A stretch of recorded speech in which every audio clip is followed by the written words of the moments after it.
जय माता दी दोस्तों। जैसे कि आप सभी को पता है 22 सितंबर से नवरात्रि शुरू होने वाले हैं।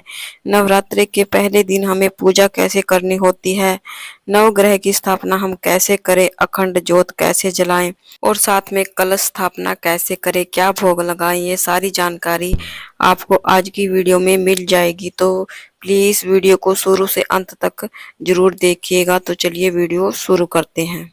तो सबसे पहले हम उस जगह को साफ सुथरा कर लेंगे जहां पर हमें चौकी लगानी है। और ध्यान रखें कि चौकी हमें ऐसी जगह पर लगानी है कि जिससे हमें पूरे 9 दिन तक चौकी को ना हिलाना पड़े। और सबसे पहले हम चौकी पर लाल रंग का कपड़ा बिछाएंगे। उसके ऊपर मेरी फोटो जो है छोटी है मूर्ति, तो मैंने एक छोटी सी चौकी और बिछाई है। उसके ऊपर लाल रंग का कपड़ा बिछाकर मैंने चावल का आसन देकर माता रानी को विराजमान कर लिया है।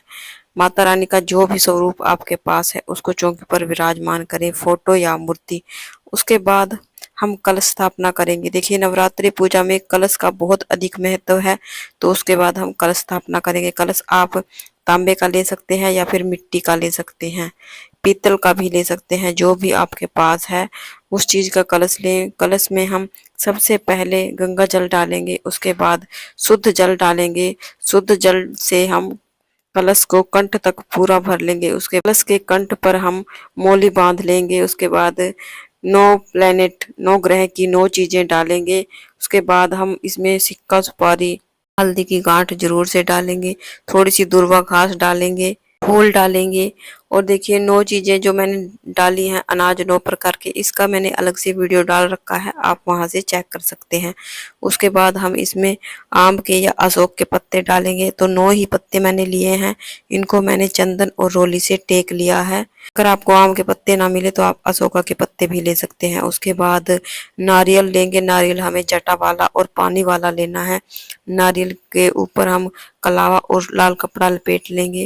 उसके बाद हम कलश के ऊपर एक प्लेट में चावल भरकर रखेंगे। एक प्लेट में चावल मैंने अलग से रख लिए हैं, आप चाहे तो आप अष्टदल कमल बना सकते हैं। लेकिन मेरे पास जो कलश है कहीं इधर उधर ना हिले, पूरे 9 दिन तक पूरा सेट रखा रहे, उसके लिए मैंने एक प्लेट में चावल रखकर उसके ऊपर कलश रखा है। उसके बाद थोड़ी सी चावल की ढेरी लगाएंगे, उसके ऊपर हम गणपति भगवान को विराजमान करेंगे। और छोटी छोटी अलग से चावल की 9 ढेरी हम अलग से लगाएंगे। उसके ऊपर हम सुपारी के रूप में नवग्रह को विराजमान करेंगे। तो इस प्रकार हम नवग्रह को स्थापित करते हैं नवरात्रि पूजा में पहले दिन। अगर आप करना चाहते हैं तो कर लीजिए, अगर नहीं करना चाहते तो आप इस भाग को स्किप कर सकते हैं। उसके बाद हम ज्वारे बोएंगे। ज्वारे कैसे बोए जाते हैं इसके लिए मैंने अलग से वीडियो अपलोड कर रखा है, आप वहां से चेक कर सकते हैं।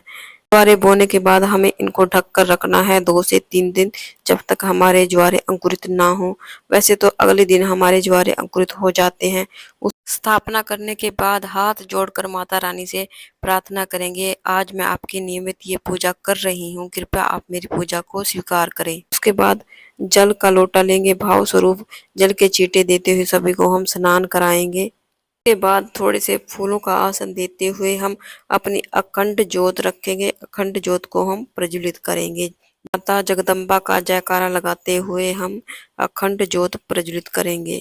जय माता जगदम्बा महागौरी की जय।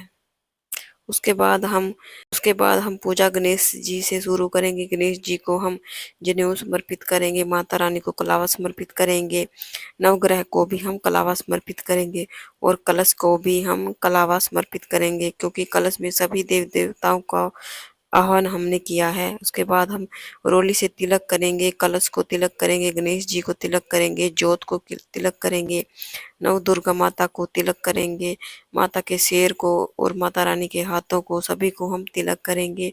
और जो नवग्रह हमने स्थापित किए हैं इन सभी को भी हम तिलक करेंगे। आराम से हमें तिलक करना होता है, क्योंकि नवग्रह को हमें हिलाना नहीं होता है। आप चाहे तो आप सूखी रोली भी ऐसे छिड़क सकते हैं, उससे भी तिलक ही माना जाता है। उसके बाद हम तिलक पर अक्षत समर्पित करेंगे।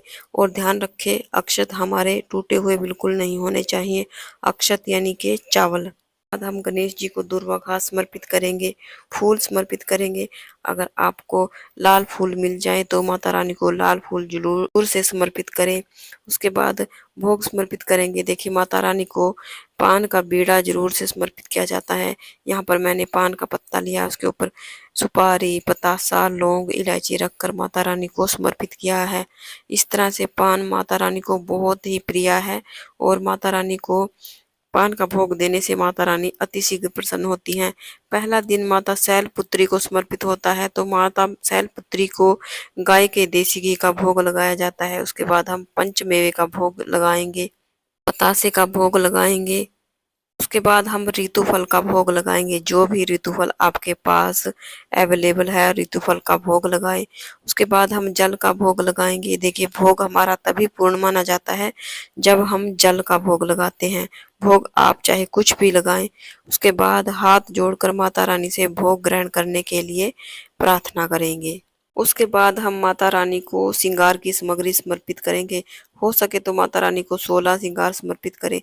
16 ना कर सके तो 5 या 2 चीजें जरूर से समर्पित करें। श्रृंगार की सामग्री आप पूरे 9 दिन में एक दिन समर्पित करें, चाहे आप स्थापना वाले दिन समर्पित करें या फिर आप जिस दिन कन्या पूजन करेंगे उस दिन समर्पित करें।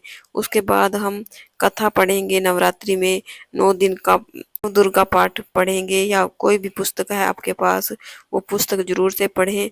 साथ में आप मंत्र माला, कोई मंत्र आपको माता रानी का आता है तो मंत्र जप कर सकते हैं। उसके बाद नवरात्रि पूजा में हवन किया जाता है। हवन का बहुत अधिक महत्व होता है।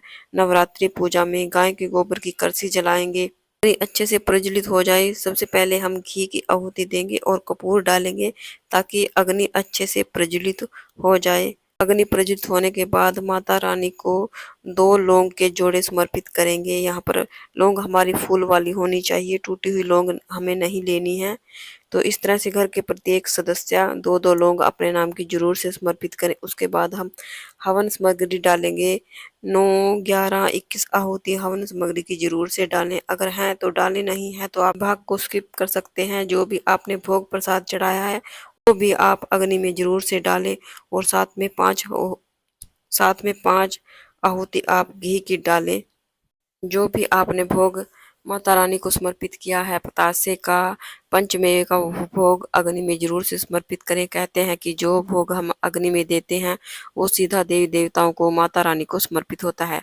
उसके बाद जो पान का भोग हमने लगाया है उसका बीड़ा बनाकर इसको भी हम हवन में डाल देंगे। इस तरह से अगर आप हवन में पान का भोग लगाते हैं इससे माता रानी बहुत जल्दी प्रसन्न होती हैं। हवन में अग्नि अच्छे से प्रज्वलित हो जाए इसलिए आप घी डालें, कपूर डालें। उसके बाद इस तरह से थोड़े से जल के छींटे हम हवन के ऊपर से डाल देंगे, हमारा हवन पूर्ण हो जाएगा। उसके बाद हम धूप दिखाएंगे और देखिए उसके बाद हमें दक्षिणा रखनी होती है। दक्षिणा आप 9 दिन में एक दिन रखें, चाहे आप स्थापना वाले दिन रखें या फिर आप जिस दिन कन्या पूजन करेंगे उस दिन रखें या फिर आप कभी भी रख सकते हैं। यथासंभव हम दक्षिणा रखेंगे। दक्षिणा पूजा में रही कमियों को पूरा करती है।